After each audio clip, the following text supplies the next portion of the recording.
ನಮ್ಮ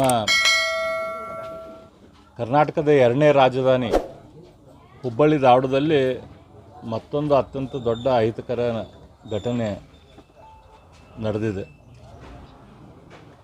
ಇವತ್ತು ಈ ಘಟನೆಗಳು ಯಾಕೆ ಈ ರೀತಿ ಆಗ್ತಾ ಇದ್ದಾವೆ ಅನ್ನೋದ್ರ ಬಗ್ಗೆ ವಿಚಾರ ಮಾಡುವಂಥ ಸಮಯ ಬಂದೈತೆ. ಯಾಕಂದ್ರೆ ಕೆಲವು ದಿನದಿಂದ ನೇಹಾ ಹಿರೇಮಠದ ಹತ್ಯೆ ಆಗಿತ್ತು. ಆ ಮಾಡಿದ ಹುಡುಗ ಇವತ್ತು ಏನೋ ಅರೆಸ್ಟ್ ಮಾಡಿ ಅವ್ನು ಒಳಗಿಟ್ಟಾರಲ್ಲ, ಏನು ಆ್ಯಕ್ಷನ್ ಆಗತ್ತೈತಿ ಫರ್ದರ್ ಗೊತ್ತಿಲ್ಲ. ಅದಾದ ಸ್ವಲ್ಪ ದಿನಕ್ಕೆ ಈ ಹುಡುಗ ಬಂದು ಮತ್ತು ಇವತ್ತಿಲ್ಲಿ ಅಂಜಲಿ ಅನಾಥ ಬಾಲಕಿ, ತಾಯಿ ಇಲ್ಲದಂಥ ಬಾಲಕಿ, ಆಕಿ ಮನೆಗೆ ಬಂದು ಇಷ್ಟೆಲ್ಲ ಸುತ್ತಮುತ್ತಲು ಇರುವಂಥ ಜನ ಇರುವಂಥ ಏರಿಯಾದಲ್ಲಿ ಬಂದು ನೇಹಾ ಹಿರೇಮಠಗೆ ಹೆಂಗೆ ಹತ್ಯೆ ಮಾಡೀನಿ ಅದೇ ಟೈಪ್ ನಿಮಗೂ ಹತ್ಯೆ ಮಾಡ್ತೇನೆ ಅಂಥೇಳಿ ಹೇಳಿ ಹತ್ಯೆ ಮಾಡಿದಂಥ ಪರಿಸ್ಥಿತಿ ಇವತ್ತು ಬಂದೈತಿ.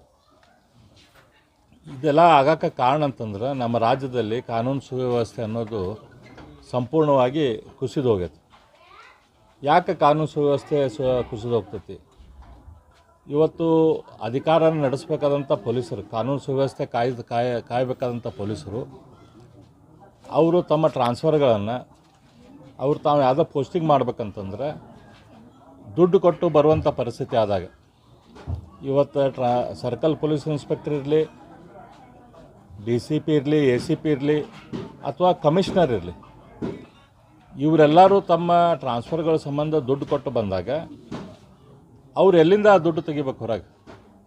ಅವ್ರದ್ದು ದುಡ್ಡು ತೆಗೆಯೋದು ಈ ರೀತಿ ಕ್ರಿಮಿನಲ್ ಆ್ಯಕ್ಟಿವಿಟಿ ಮಾಡುವಂಥವ್ರಿಂದ, ಯಾರು ಕೆಟ್ಟ ಕೆಲಸ ಮಾಡ್ತಿರ್ತಾರೆ ಅಂಥವ್ರಿಂದ, ರಿಯಲ್ ಎಸ್ಟೇಟ್ ದಂಧೆ ಯಾರು ಮಾಡ್ತಿರ್ತಾರೆ ಅವ್ರ ಕಡೆಯಿಂದನೇ ಇವ್ರು ದುಡ್ಡು ತೆಗಿಬೇಕಾಕೈತಿ. ಈ ಪೊಲೀಸರು ತಾವಾಗೆ ಹೋಗಿ ಗಾಂಜಾ ಮಾಡೋದಿಲ್ಲ, ತಾವಾಗೆ ಹೋಗಿ ಯಾರ್ದೋ ಒಂದು ರಿಯಲ್ ಎಸ್ಟೇಟ್ ದಂಧೆಗೆ ತಾವು ಡೈರೆಕ್ಟ್ಲಿ ನಿಂತ್ಕೊಳ್ಳೋದು ನೆಕ್ಸ್ಟ್ ಮಾಡ್ತಾರೆ.